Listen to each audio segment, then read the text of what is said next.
came upon me to eat up my flesh. They stumbled and fell. Though a host should encamp against me, my heart should not fear. Though war should rise against me, in this will I be confident. One thing I have desired, that will I seek after him, that I may dwell in the house all the days of my life, to behold the beauty of the Lord and inquire in his temple. For in the time of trouble, somebody say trouble, he shall hide me in his pavilion. In the secret of his tabernacle shall he hide me, and he shall set me upon a rock. And now shall my head, listen, be lifted up above my enemies round about me. Therefore I offer in his tabernacle sacrifices of joy. I will sing, yea, I will sing praises unto the Lord. For the next 15 minutes, I want to talk about something to be thankful for. Something to be thankful for. In the Psalms, as we look at, David records, he put pen to paper. I was reading that the words in the song, I saw that there was a battle that was being portrayed in these verses. There were words like enemies, foes, hosts, wars, and though they camp around about me, and then it said, the war shall rise against me. In verse 3, speaks of a battle being waged or brought against King David. You walking with me? It appears that he's in a difficult time of his life. It's also clear from reading these verses that even in the midst of the battles that he's fighting, David still has hope. Touch your neighbor and say, still have hope. Evidently, my brothers and sisters, hope is a powerful thing. Yes, it is. Here is how the definition in the book dictionary rather describes hope. It said to have a wish to get or to do something, or for something to happen or be true, especially something that seems possible or likely. You see, hope from the world's viewpoint is just what that definition describes. Look at me, please. The world sees hope as a wish or a desire. The world sees that when you hope for something, you have a 50-50 chance. Hope from the world is saying that you're longing, Cheryl, for something that may happen, it might not happen. The Bible teaches us that there's a vast difference how we are described or how we look at hope. Are y'all okay with me?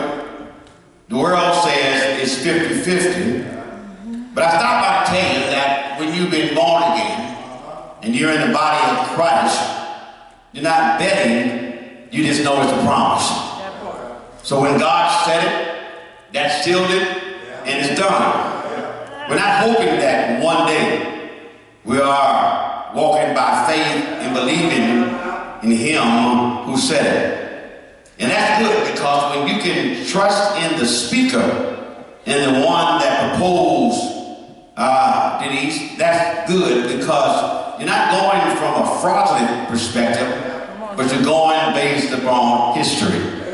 And most of us, and not all of us, and some of us here, you believe in situations and people and times in episodes in life based upon the evidence. And just like it is when you go to court, when the jury goes into the deliberation room. Thank you, Lisa. And they go in there and they take the evidence. I sat on one panel and Judge Nunley said to us, he said, all you jurors in the box, don't try to figure out what's not there. But he said, the way you come to a verdict is that you take the evidence and match it with the law, and then you'll find out the truth. Are you walking with me? So when God tells all of us that we can have joy in the midst of any crisis or calamity or any situation you're in, can y'all hear me? That all we do is take the evidence. And take the evidence is by his word. And when God says that we are more than conquerors, I think ought to tell you that you can bet on it. When the Lord tells us that greater is he that lives in me than him that lives outdoors, you can bet on it. It's not a 50-50 chance like taking Pendergrass. That's what he said. They got a 50-50 love. He said, matter of fact, T.D. Jakes said the other day that anything that's 50-50 in a marriage is what they call a divorce.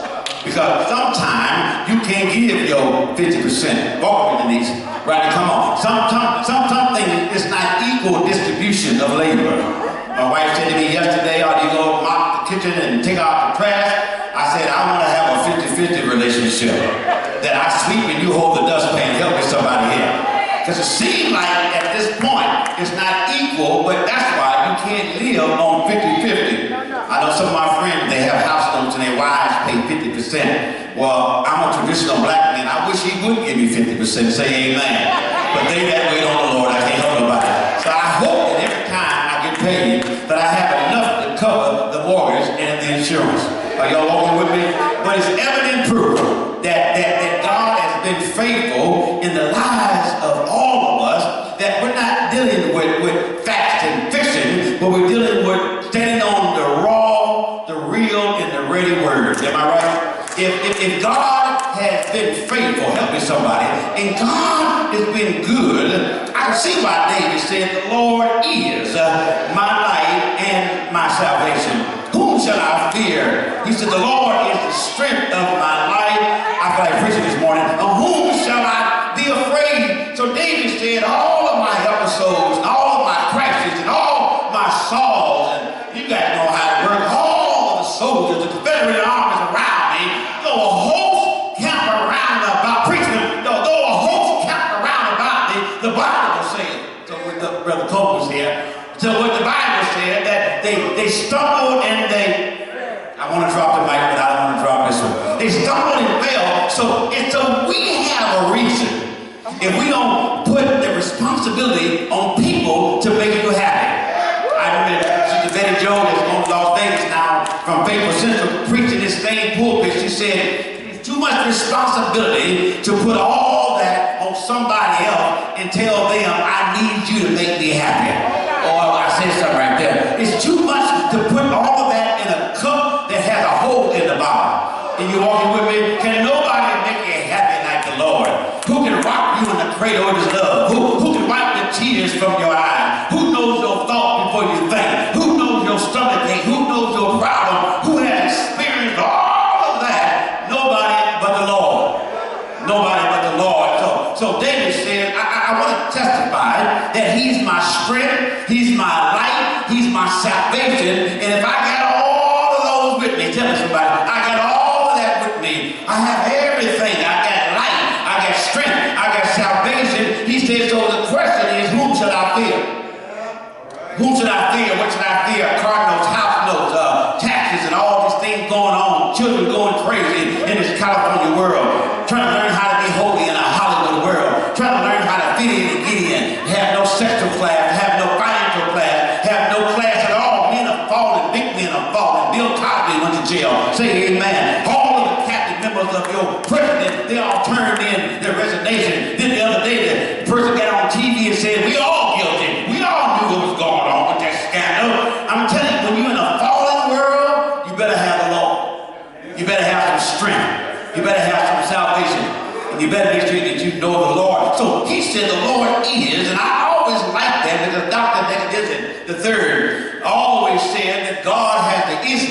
him and never had the wonders.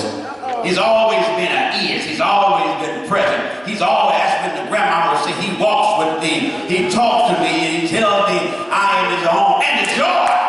And the reason why you get joy is because you got something that somebody else may not have. You can go where no man can ever gone before. I feel like doing this, Joe. You can say what you want to say. You can walk around like you got all was in your back pocket. You can be on E and still get what you want. You can still be hungry, still be full. You can walk around the enemies, but don't host camp around the bottom of the Bible saying they stumbled and they fell out, they fell.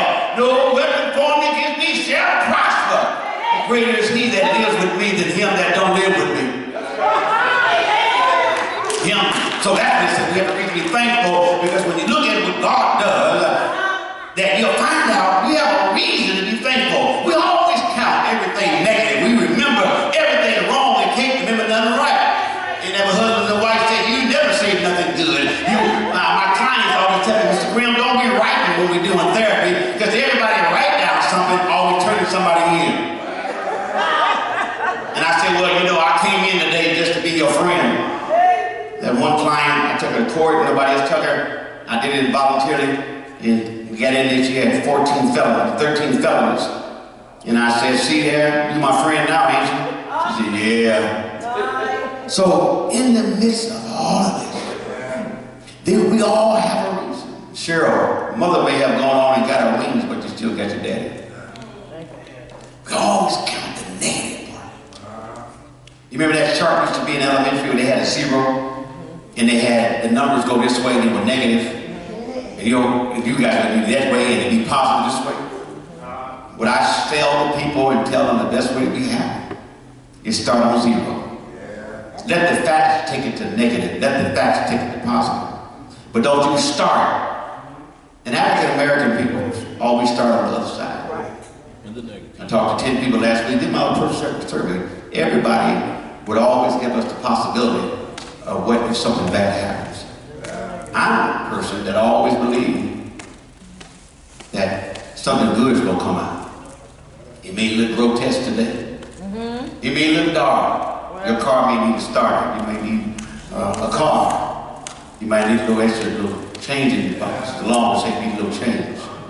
But when I look at this, you have to read the Bible. And then here's the cold part. You want to look at me. People have the Bible under their arm and still be complaining. Oh, Lord. I can't help nobody. People are standing right before God, with God, Him, got the Word of God under their arm. Like Sister Dorothy Lively, you don't know her. She went home to be with somebody. I don't know where she went. But she would always say she'd go to the casino in Las Vegas.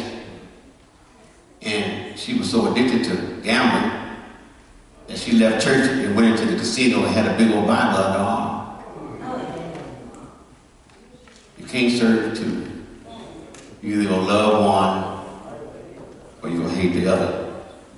But here David is saying that we have a reason to be thankful. Look at me. Because there's some witnesses that have said we've used God. And God has proven, Nolani, He has proven to us that He's faithful. You walking with me? I'm going someplace. We looked at Jeremiah, saying that you can hope in Him.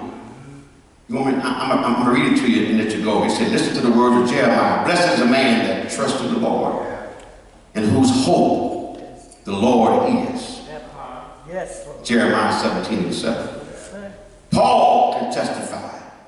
And now abideth in faith and hope, charity. These three, he said, but the greatest, this is charity. But he got hope in there with charity. The world says hope is merely a wish or a desire. But the word used for hope in the Bible tells a different story. Yes, it does. Can I read my poem to you and let you go? Make it plain. They teach us that hope is a deep settled confidence that God, watch this, will keep His promise. All right. I'll say it again. Somebody say I'm going to get it next time. They teach us that hope is a deep, down, settled confidence that God will keep His promise. It's down in the bowels of a man where the Spirit takes residence. Let you know that in whatever storm you may be in. Can y'all pray church with me and get happy? That there is a confidence, well, I like that one, in knowing that he don't lie. Now, I know that you've had battles in your life, and somebody here might be in a battle now. But the question is, do you have hope in the midst of your battle? If you have hope, that means we're resting in a sure confidence that God will do just as he promised that he would. The confidence in you don't have to look for him, he's always there. You lose confidence when you look for something and you can't find it. I lose my glasses all the time, so I bought another pair. Then I find all of them. So I have no confidence when it comes to me putting stuff down, because that boss at my house, you have to move stuff to different places. But when you have confidence, you know exactly where you left it. When you have confidence, you know exactly what you said. Go a little higher. When the Lord tells us, Paulie, that he'll never, I like that part right there too, when God ever say never, that's a good thing. He'll never leave you nor forsake you. I have confidence in that. That everywhere I go, that he'll be there, even in bad times. He's still there. So the essence of hope, and hope is a possession that we all need to be sure we own in a large quantity. Whatever you get in your repertoire, whatever you carry in your backpack, whatever you store in your trunk, make sure that you're loaded with an overflow of confidence in God. You hear what I'm saying? Whether you're getting Social Security, whether you're getting retirement, whether you're getting alimony, whether you're getting child support, whether you're getting public assistance, whatever you get, just know that that's merely not enough. But God will always add to it. And he'll always make it be more than enough. Are you walking with me? If you plant good seeds, then you will get a good harvest. If you plant good seeds, you'll get a harvest. If you treat people right, he said he'll give you good measures, pressed down. Secondly, hold on, run over, shall men give it to your bosom. So that means that somebody around here is going to bless you.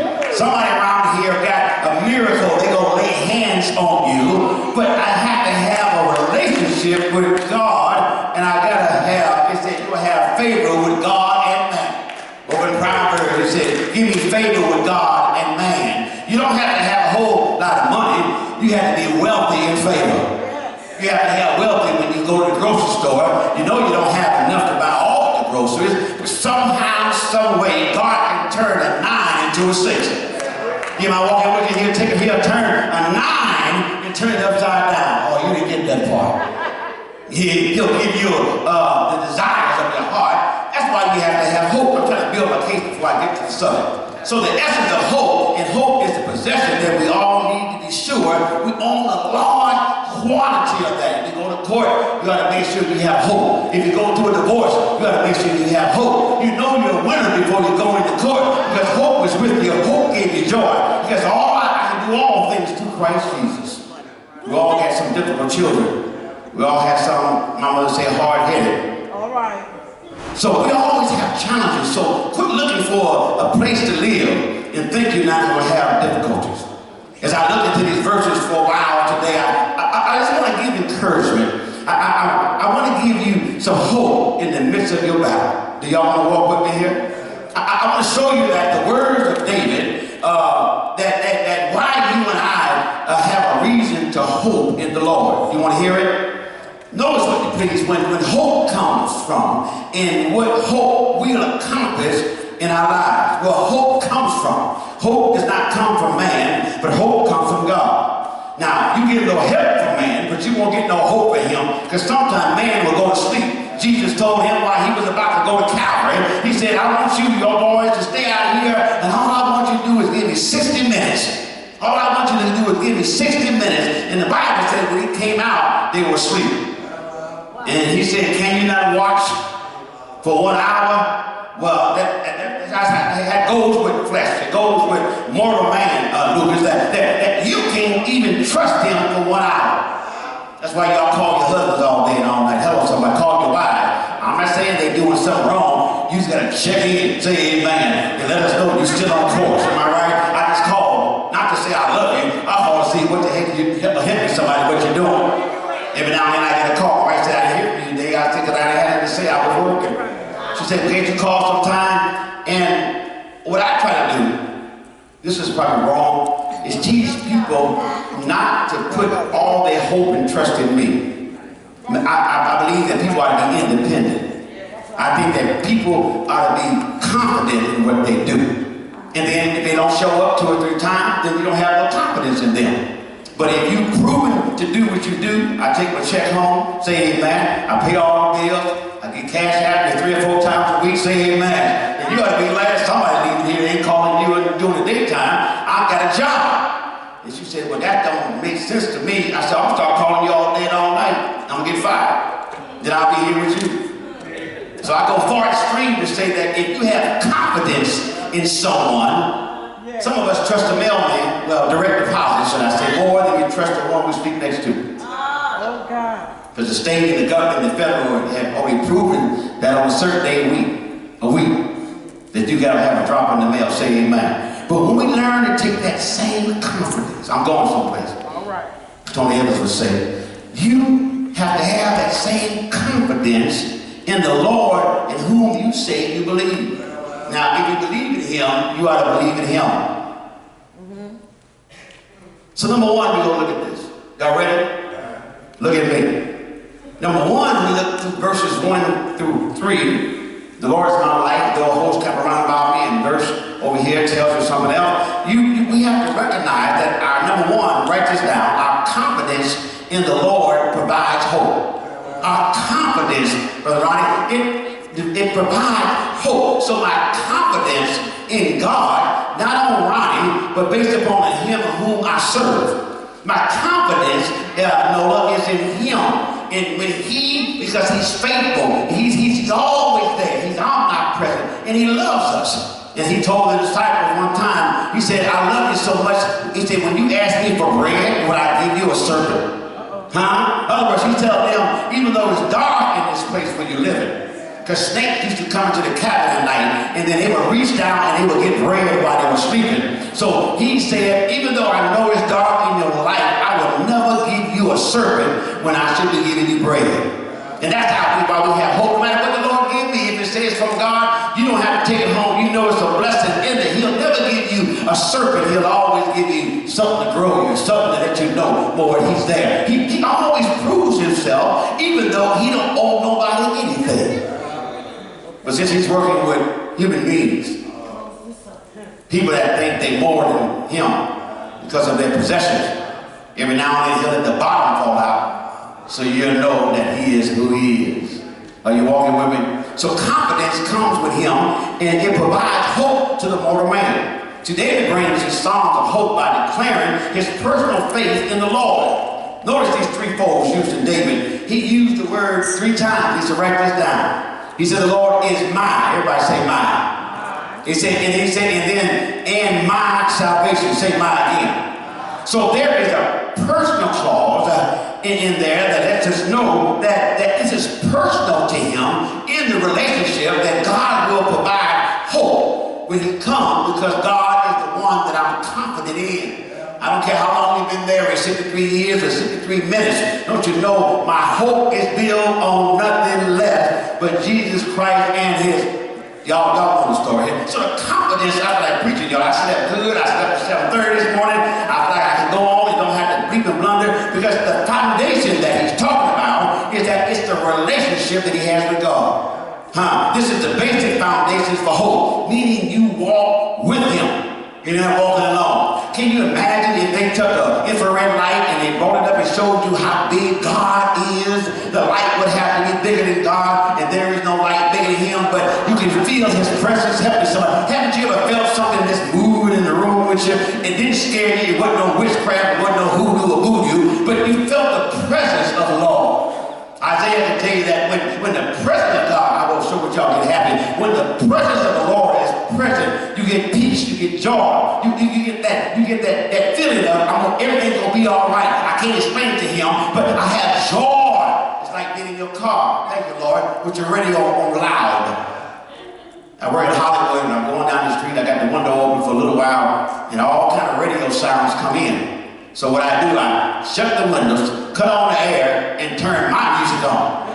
And then I have to turn it on loud. Oh, the ride for an hour and a half feels a whole lot better. Going all the way down to 101 for an hour and a half. Because I got my own sound in my own sacred place. Do you hear what I'm saying? You have your own sound in your own sacred place. And so David said, that's why he's my shepherd. He's my salvation. He's my life. Because I have him with me. Confidence is in the person of the Lord. David tells us that God is his life. God is his salvation. And God is his strength. That's a problem. Too many of us want to fight. Come on, they don't know who they're messing with. I work out. I don't care if you do work out. You can run 18 miles a day. But God knows in every strong person that there's a weak man. He knows that in every light area, there's a dark area. There's a lack of confidence. I'm not claiming it, but it's a natural thing. As I turn 60 years old, I feel 25, but sometimes my arm gets twisted and it don't do what it did at 25. You ever been there? Your thumb don't grab. You walking with me? My knees start bucking. I turn the light off. I know exactly how to get out the garage, but somehow I run into that same old trash can every time. Because he knows that we're frail and we're dying men going to a place to live. This body is, the old folks would say, there's a leak in this old building. And my soul, I feel like saying, my soul got to move. That when I want to run, I find myself jogging. When I want to jog, I find myself walking. When I want to walk, I find myself crawling. When I'm crawling, I find myself stuck because this whole body is going back where it came from. Going back to the dust. And you know what dust do? It just flies away. And sometimes our ability to be strong as we think, it flies away.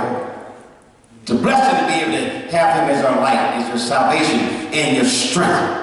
And make it personal. Everybody says personal. Because when he has his light, number one, he said he's my light. So if he's your light, it must be some darkness. It must be some darkness. If you can say he's light, if everything was all light, then you wouldn't have that to compare it with to say it was light. I said something. Didn't I say something here? So help me, AJ. So if he's a light, that means God delivers his people from darkness. Ain't that something? That means when he gives you light, y'all wake up, that he'll deliver you from darkness. And then look at that. See, you have to take away something. When I look at my Christianity, I want to take away. When I go to trainings all the time, they always say, look, we want you to take away from this training. What I want you to take away from this message is that he's your light, he's your salvation, and he's your strength. That's what I want you to take away, that he's light, because there must be some darkness around him. He's my salvation, because ain't nobody else died for you. You've been to a lot of funerals. Your mom and dad loves you. You love them. But when their house is closed up and they have to shut down the windows and doors and move, they have to move. But you've never seen God disappear. When the son was in the grave, God was in heaven. When God was in heaven, he had the Holy Spirit to walk around. Matter of fact, I can tell you 3 times, but it 2 times or 1 time to show when they showed up at the same time. You remember when Jesus got baptized? It was the Trinity in the house. God the Father was the voice. He said, this is my beloved son, and whom I will please. So it was God was the spokesperson. He was the toastmaster of that. Then it was the Spirit of God was there ruminating around like a dove. And then it was the sun in the water. Am I right? So when it's important and how big you are in God and how much he loves you, he'll bring the Trinity with him. Oh, Lord have mercy. I said he'll bring the Trinity with him. That's why you get excited when you have a relationship with God. You do. I'm excited. Because I was a foster boy. So I've been adopted 2 times. Say amen. Right? Miss Graham did it, and then the Lord did it. She didn't go to church, but I went. And look at me now. She died at 46, and I'm 59 and still doing fine. Say amen. It's something about having him on your side. It's something. I get disturbed when people think it's nothing to Christianity. It's full of everything you need. It's a pantry that never runs out. The one I can tell you that when the prophet came to our house, the Bible said that he said, give it to me. Give it to me. The preacher is significant whether you believe it or not. God has an order. He said, give it to me. She finally gave it to him because the plan she had was to eat and die. His plan was to eat and live. Y'all walk with me here? Do you hear what I'm saying? His plan was, and she said, I know you're a man of God. I know you were sent, but I got a plan. And that's the problem. The reason why we feel hopeless is because our plan is taking us to damnation and not taking us to the Lord. What's in your wallet? What's in your wallet? What's your plan? What's your plan? Confidence in the Lord. My life, my salvation, my strength. Sure, when you get rough, he'll give you strength. Yeah, well, salvation is already done. But he has light. So, moving on, lest I keep it too long, I want to prove for you that it's John 10:28. It said, I give unto them eternal life, and they should never perish. You ought to be shocked right there. They should never perish. Neither shall any man be plucked out of my hand. My friend, Reverend Esther said, that's something to ponder on. That's my boy Mike. Ponder on that, is that I'll never perish. You say, yes, you will. Well, if you bring your plan, you'll perish. And then there's the thing that E.K. Betty talked about, was an anthropomorphic picture. And an anthropomorphic picture is that it is a very grotesque painting that looks really sad and dark. But he said, if you turn it on the edge of eternity and take that same picture and look through the eyes of Jesus Christ, it's like that picture they give you in psychology. They have on one side there's an older woman, and if you flip it over, it's a young woman. Well, that's how it is in Christ, y'all. That's an anthropomorphic picture, which means that it's how you look at it based upon how you respond. If you turn it on one side, it's going to look like an older woman.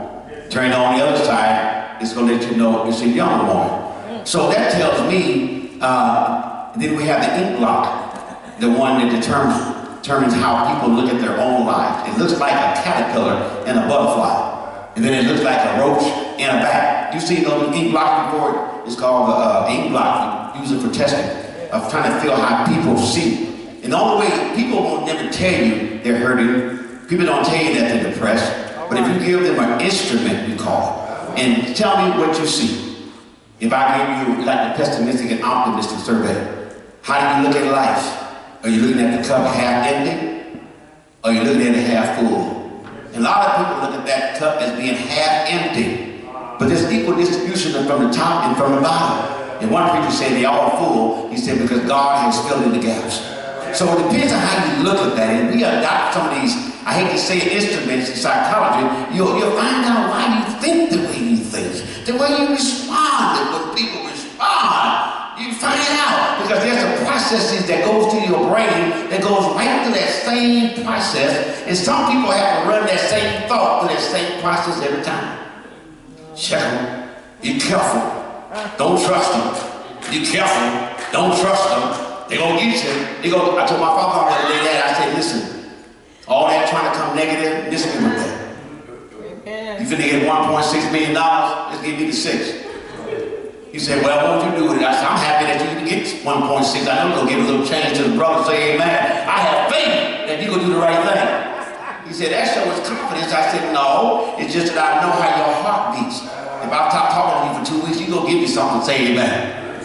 So here's my point, is that you have to really be able to understand that there's a positive in him and that you'll never perish. Because he'll surround you with people. Bacon, eggs, and sausage. Rice, chicken, and gravy. And he said he'll never be able to pluck you out of his hand. You'll never be plucked out of his hand. Why? Because his hand is so big. You ought to be laughing and smiling now. Because you're in the hands of the Lord. And when he got your mother in his hand, he got your father in his hand, he got my wife in his hand. I told you this morning, y'all, it's all in God's hand. Amen. I don't know, I just was raised in a very dark world. But light-skinned people. But I made my determination that I was not going to be like them. Because Gwen knew my mother, didn't you remember? She wasn't a nice person at all. Very wealthy. Gwen go to the bank 3 times a day in the desk vault and just never moved. You ain't fooling nobody. You heard Miss Mary. Is Mary still alive? No. Is Mary still alive? Huh? Mary Potts, she's okay. It was three of them, the real estate queens on Hoover back in the 60s. So we understand what wealth looked like. We understand that. And that it's just like that, going to the bank and never run dry. Never. Glory. Never. Not money, but in hope. Because God is the one that's your provider, and you'll never be taken out of his hand. And I'm glad. Let's not keep it too long. So we hit strength, we hit salvation, we hit life. But now I want to get to this good part. Somebody say, here comes the good part. Here comes the good part. I'm closing on y'all want to go do something. That we have a confidence in the Lord. Denise, I know you gonna enjoy it. Who provides hope. Yes, he do. In verse 5, it says, I'm going to read it to you. I like this one. For the time of trouble, Oh, wow. he shall hide me in his pavilion. Yes, Lord. Thank you, I God. graduated I didn't graduate top of my class, the master's program, or the bachelor's program. So I had to refer to a dictionary. And I wanted to find out, I've been reading that for 30, 40 years. What is a pavilion? And I think the reason why we miss some of the carrots in the Bible and some of the promises because we really don't understand some of the wording. Am I right, Reverend Minister? So when I looked it up, it's what it said. A pavilion, listen, look at me, please. It said, first of all, David tells us that the Lord will hide him in his pavilion. You ready? I'm going to drop in. A pavilion is, a king's pavilion was a tent that erected in the middle of the army's encampment. Yeah. Watch out. I said it was a tent All right, teach. that came in right in the middle of a battle. Wait a minute, you don't get it yet. So here's what it is. The tent was then surrounded by the armies of brave soldiers. This is a tent, y'all, with all of the hosts of the armies camped about the tent. And the king was inside the pavilion. I'll say it again. A tent was erected right in the middle of the battlefield. And the king would be inside of the tent, which was called the pavilion. And it was the safest place in the midst of the battle. Right? In the middle of storm. God, he said, he'll hide me in his pavilion. You didn't get that here. Right? And it's surrounded by his army men. He got all of the cherubims and seraphim and angels camped around about. Now we got a host camped around about me, but God erected a tent right in the place that was trying to hurt him. He said, put me up a tent. Tent would be full. He would be in there, and so he said he puts us in the pavilion with him. Y'all missed that one. Hide him in his pavilion. You wonder why some of this stuff that's going around you don't affect you? Because some of us are in his tent. Some of us are in his pavilion. Some folks is outside the camp trying to fight. But he said, if you in me, and I in you, come on in my tent.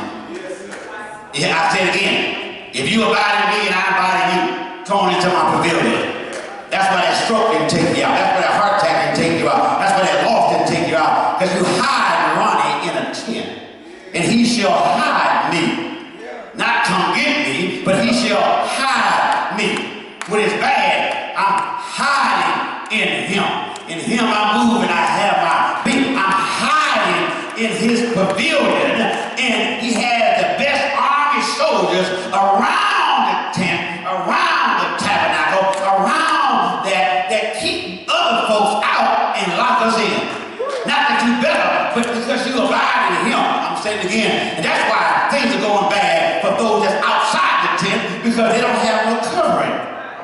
I like that. You like that one? I know you like that. So when you get weary and you in the phone company paying your bill and you pay the light bill, that's old time ago, you make sure you read your Bible.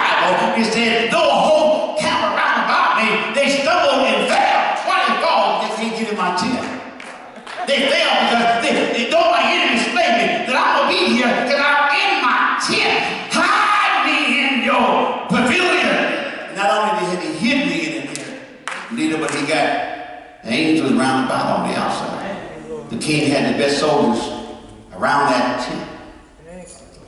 Why did he get the best soldiers? I'm glad you asked. Because he wanted to make sure he had enough power around him so they couldn't get in the tent. But it makes sense, he wrecked the tent and they're going to come in and ambush him. He said, I'm going to build a tent and I'm going to take my best soldiers and put them on outside of my pavilion, because even though I'm in a battle, look at me, even though you're in some kind of precarious situation right now, you're in a pickle or dilemma, you got something that you're worried about, you're thinking about, that you want about, and you wrote about it, and you heard about it, and you're looking at it, and you're trying to figure it out, then he'll put you in his pavilion. And then though they camp around about me, well, he got somebody camping around about them. He got us covered, and then they're trying to figure out how they're going to get in. But he hid me. Yes. I saw that after I didn't have that garage on my jobs. I said, look what I found. I can hide in him. I don't have to run from nobody. I can hide in him because I'm in his pavilion. I said, I was wondering how I made it all these 59 years. I don't have no scars. I got some bad memories, but I told God to erase them. But because he takes your mind and he'll hide it in his tent. Keep your mind stayed on him. The tragedies, the wants, the will, the desire, the hurt, the pain. Kind of bring it down so y'all can turn to cats and quit being kitties. If you allow him to hide you in his pavilion. Just think about it. Just think about one thing you're going through. And it's heartbreaking and it's wrenching. It's tearing at your soul. Come on, I got to put it down so you can get it. And how come I haven't lost my mind? How come I haven't confronted that brother that's doing us bad? I haven't confronted my mother doing me bad. That violation, how come it hasn't taken me over? That mean grandmother, that mean teacher, that mean husband, that mean wife, being removed from my parents and living with somebody else. How am I able to still keep a smile on my face? Because I'm hidden in his pavilion. Hallelujah. How did I make it 16 years in prison? How did I make it 30 years? I got 2 friends in there 30 years. How did I make it? Because he'll hide me in his pavilion. Though a host camp around about me. But God said, I got one too. Come here, Moses. If I had time to tell you what happened to Moses. Moses threw a snake. Pharaoh's boy threw a snake. He said, fine. The rod. Threw a rod down. One turned the snake. Did it? Let's do it again. The enemy get happy when he can think he got your food the first time. Come on, walk with me. They threw it down there again, and our snake ate their snake. Isn't that strange? It may look like it's powerful, but it's not. Now, one thing about the pavilion I learned, he said it was something like the holies of holies. That's where it was limited. I got these new teeth, y'all. It was similar to them, and it was protected. The soldiers protected them, right, while the king was in battle. And the reason why the enemy wanted to get in, they didn't want to come in and have the peace you have. They want to come in to disturb your tabernacle. They want to disturb. You think it's people, it's the devil. They always try to do bad.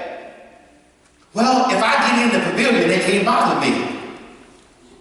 I'm still there, y'all. I'm still happy on the inside. Because I'm still excited about the fact, and guess who's in the tent with you? Y'all missed it, the king was in the tent. Ooh, look at here.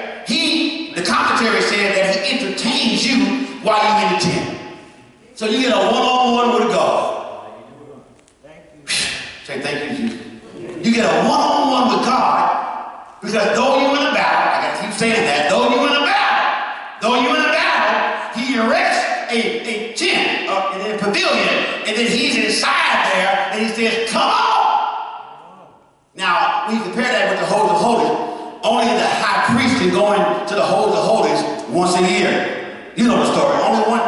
And those that were not high priests could not go in there, because if they went in, they would be dead. Am I right? They'll be threatened to die. Doom will be on them because they have permission to come in. The go in and give the sacrifice. But because we're God's children, He invites us into His holies of holies pavilion. Isn't that good news? Oh, y'all don't went carnal on me. So number one, He comforts us. We have confidence in Him. Then we have comfort. And I'm going to be done with this. Because I'm happy about myself. I'm happy. When I looked at it, I said, not only does He hide me, right, you come go with me. I got you. In the secret place. All right. So one writer said, it's like God having an apartment inside the building. You're in the pavilion. He got the guards all the way around. He's entertaining you while you're in there, so you're never alone. And then He have it tucked away in the inner part, so nothing they do can reach you. Can harm you. It was like He gave you a one-to-one, protected you, surrounded you with brave soldiers. And then He said, hide me in His pavilion. In the secrets of His tabernacle shall He hide me. Well, that's good news, y'all. I'm going to pat on this one. Those that enter the pavilion no longer are protected by Him. Remember that. And even while the battle rages around them, they're entertained with the peace and joy of the King Himself. Can y'all hear me? This is the close of the message today for Thanksgiving. And I'm closing because I think that you're still trying to figure out how God does it. All right. But I think I'll tell you, it's not your job to figure out how He does what He does. Well, But Brother Rodney, it's our job to make sure that we stay close to Him. That's right. And that's why David said, one thing I desire and that I seek after, yes. that I may dwell in the house all my days, and behold the beauty of the Lord, and to inquire in His temple. What it means that the closer I get to Him, the more my confidence becomes. The more I fellowship with Him, the better I feel when the test of life begin to come. You hear me, Paulie? I said the more surely I fellowship with Him, that I'll be able to stand against the greatest and the strongest men of this world. You'll be like Muhammad Ali. He said, I sting like a bee. You know what I mean. Muhammad Ali was saying, you can put anybody in the ring with me. Now, I'm not worried about it because I know I used to be Cassius Clay. But now I am the king of all boxers. And I'm the heavyweight champion. And I've been doing this a long time. That's my bone view. The pavilion that God put you in, yeah, you'll always be covered. I feel chills running through my body. That those hosts camp around about me. As a fister, they stumble and they fail. The wars over the wars arise. Brother Joe, you don't have to worry because you're hidden in His pavilion. Next time you go get your medicine at the pharmacy and you wonder how you made it, I think I'll tell you WT is not what's in the bottle, but it's in the one that made it. The doctor of all doctors, yes, and the King of all kings. No enemy can penetrate the defense that God has developed for our private setting. Do you hear me? I'm protected by the best. And the one who brings me is the one that helps me overcome. No whether storms of life begin to rage like it was when the disciples were on the ship. And they were wondering how God was able to do what he do. You don't hear what I'm saying, y'all? I gotta go home unless I keep it too long so Brandon won't get mad. I want to tell you that I'm hiding in his pavilion. And I'm leaning on the everlasting God. How is that? That's to believe it. Well, I turned around and I looked at the seven seas, and they said the seven seas are higher than the earth, which says to me, according to oceanology, they said that if the world is down in the valley and the water is above our head, but somehow God keeps the balance. Y'all hear me? That if God just wiggled one time, that the whole world will be destroyed by water. But God, in his infinite wisdom, when he made heaven and he made the earth, he made sure H2O obeyed his will, and he made sure fire can come, but it won't burn. I'm glad to tell you that I got hope in him because I know the Lord will make a way. Good evening, I'm good shepherd. I'll see you at 4 o'clock.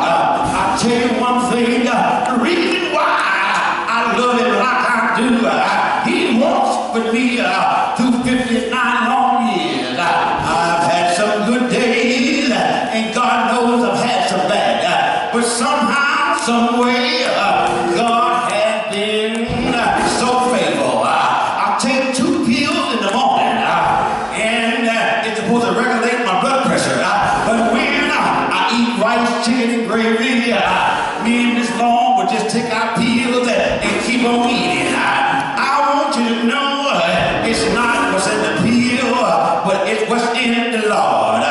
Some of us are detrimental to our own selves.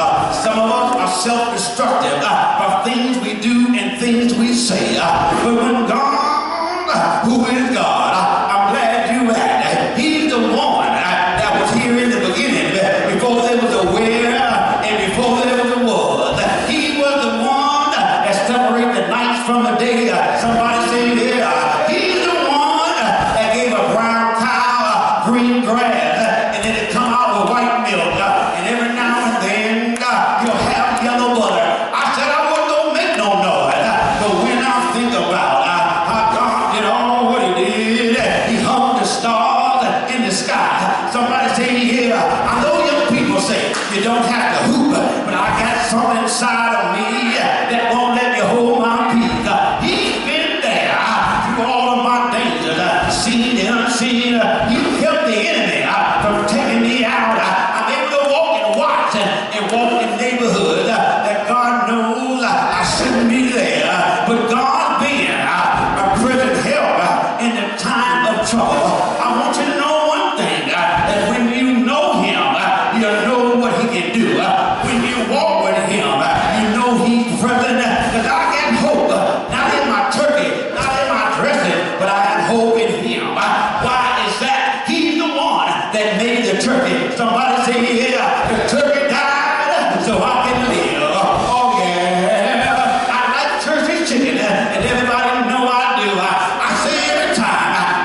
said, I thought we threw in 3,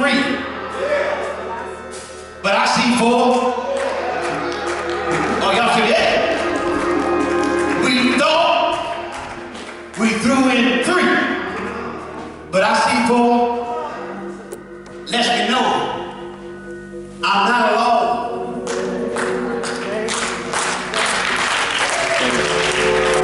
Yeah, gotta be happy on that one. I thought we threw in 3. Check the record we did. But he said, but I see 4. Who is he? That's in the fire. He didn't take me out of the fire, he just turned the heat down. Man turned it up 7 times hotter. But when the Lord got in the fire, he just let the silhouette of heat come. Like the fake fireplace you see in K-pop. It looked like fire, but it ain't burning. Y'all know that. And that's what he does. He lets you think and let them think it's gonna burn. But because he's faithful in what he does, he just turns off the heat. Thank you, Lord. Thank you, Lord. Thank you, Lord. Thank you. He just turns the heat off. That's why we have to be faithful. It's our salvation. In the time of trouble. He didn't say if trouble. He said when trouble. Yes. Some of us don't know what trouble is because we keep trying to ignore it. When you don't always have to be discomforted. I learned that you don't have to always be discomforted in trouble. When I was in the streets, something I did, I never felt bad. So you're not always feeling bad when you do stuff wrong. Come on, y'all, tell the truth.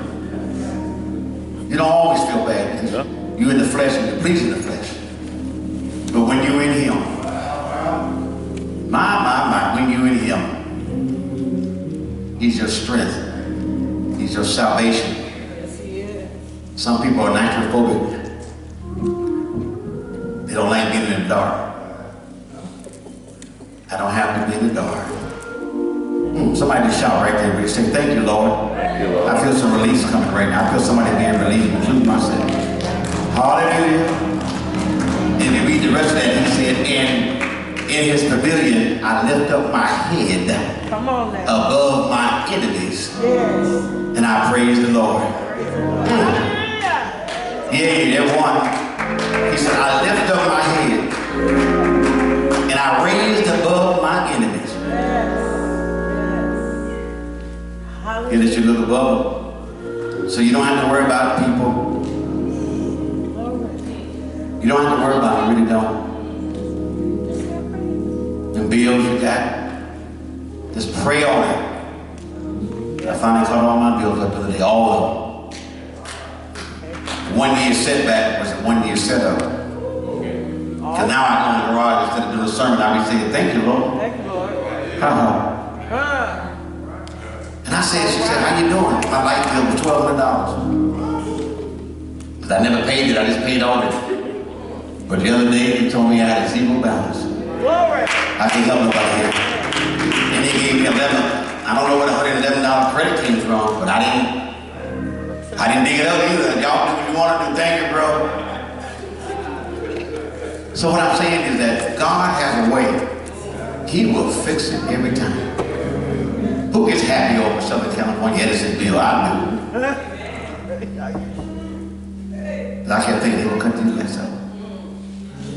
Then they gave me a payment rate, and I forgot to pay on the payment rate. He said, sir, if you don't pay that day, we have to notify us. And oh, shoot. Can we try it again? Well, no. I said, listen, lady, I can't see the dark, and I'm scared. She said, well, sir, hang up, call back in 20 minutes, and I'll just have it done for you. He'll give you favor with God and man. You have a reason to be thankful. Reason to be thankful.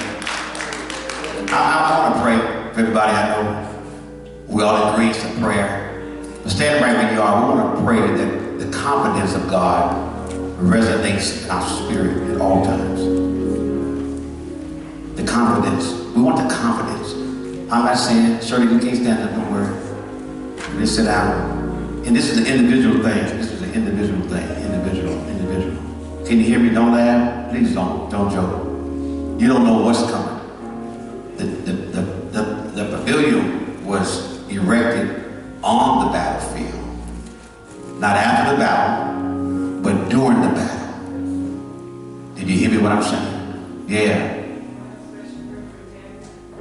Yeah, Tammy Williams in the hospital ICU. She struggled with so many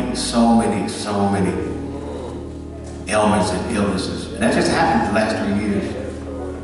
And she was aware with all, about 10 years ago, she was in an accident coming from Las Vegas, and her and her husband had an accident, hit somebody, and she went out the window. And ever since then, she's been having a trial. You don't know if it's, and they couldn't find her for about 30 minutes. And she was just whispering, I'm over here. But God let her come through that. So you just have to be thankful. Everybody don't go out the window and come back and be laid there 30 40 minutes bleeding. You can't even holler with blow and whistle just enough, and they got real quiet and they found her. So we're praying for her husband. He also had a heart attack, had triple bypass surgery. And all of us here to the ground, she's doing better. She was hard-headed. But the Lord is blessing. And all of us here, your loved ones, you guys need to have faith in them, your mothers, your fathers, your sisters and brothers, your foster parents. I'm just into people becoming human and learning how to help each other. That's all my job is. He's a good shepherd. He didn't bring me here to be the greatest pastor. He didn't. He brought me here to help you to have a softness for one another. That's all my job was. He told me, he said, I need to bring you here to put some, let the heart start beating. Father, we come saying thank you. As we stand, as we sit, we come with a dying need to have you to prepare us, oh God, to have all the confidence in you. And be hopeful and prayerful about everything. We don't want to go deep and speak Greek and Hebrew. We just want to say, sir, give it to us.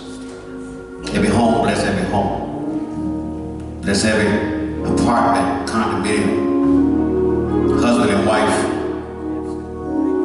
Let us have hope, confidence in you. Not in man, but in you, God. We obey man, but we have our confidence in you. We lift Tammy Williams right before your throne. Lord, I don't know all the elements, and I just know part of the story. But I pray, oh God, that you will touch that body right now. Touch that body, oh God, and do what you will with it. You'll never do us bad, so I know you're going to do her good. Bless her husband and all her children, her grandchildren. How we love you, how we thank you, Lord. And not only praying for her, Sister Graham, praying for her, oh God, to be restored. You brought her a long way. And praying for all of our loved ones that are here under the sound of my voice, their mothers, their fathers, their siblings, their loved ones, grandchildren, great-grandchildren, some great-great-great-grandchildren, Lord, touch. And there's some that don't have great-grandchildren, Lord God, bless that individual today to be whole in you. Bless every service that's here, oh God. Consecrate this church so this can be holy ground. And this does not standing ground. We ask it all in Jesus' name we pray. And we say it's done. Amen. Everybody say it's done. Done. All right, we want to extend the opportunity for someone to come. You have something to be thankful for. If you're here and you don't have a church home, we're not asking you, I'm asking anybody no more to join church. I'm asking folks to join the Lord. And then when you get the Lord, you do the right thing. You will. That man can have church and he had this form. I forgot his name. Connie West. Informal, formal. You see, people are coming everywhere. And they're moving around to different locations and people are coming. But you know, I thought about the Old Testament. That's what that was like in the Old Testament. They would just travel from place to place and just start having meetings about the Lord. So I'm kind of against it, but I'm not. But it's because we don't do right sometimes. And God has to erect something else. 16, 20,000 people coming. So, you know, sometimes we get mad because it don't look like what it looked like some years ago. But every century something changes. We shocked our parents. So I'm not against anything as long as Jesus is being lifted up. Yeah, they got a little rhythm blues in there, but we all got a little rhythm blues in us too. We ain't forgot how to church. Hallelujah. He's just meeting them where they are. And he's not claiming to be a preacher. He has Pastor Mike, somebody said Rachel was telling me. Because Rachel seemed to be attracted with that kind of ministry, so do what you do. Understand, I ain't fighting no more, I gotta go with it. And then when the truth ain't gonna lie. If it's not of God, it's not gonna stay. If it is of God, it will grow. So that's what we want to do, pray for people and pray that people get saved. Quit just coming to church. It's an awesome feeling. It'll be possible to run across somebody that really love God and mean you well. Would that feel good when somebody mean you well? Mean you well. You don't have to go to a big restaurant, you can go to a cafe when they mean you well. You might be looking for a church. We thank you so very much. Yeah. Raise your hand if you saved. I didn't ask you was you perfect. I want to know what you saved. If you asked Christ into your life, you asked him into your life. You asked him to move in and take the rest of the Lord, take this old raggedy body and clean me up. Yeah. Clean me, Lord. Just say clean me, Lord. And make me good for the battle. Because you're going to be in the battle. God bless you.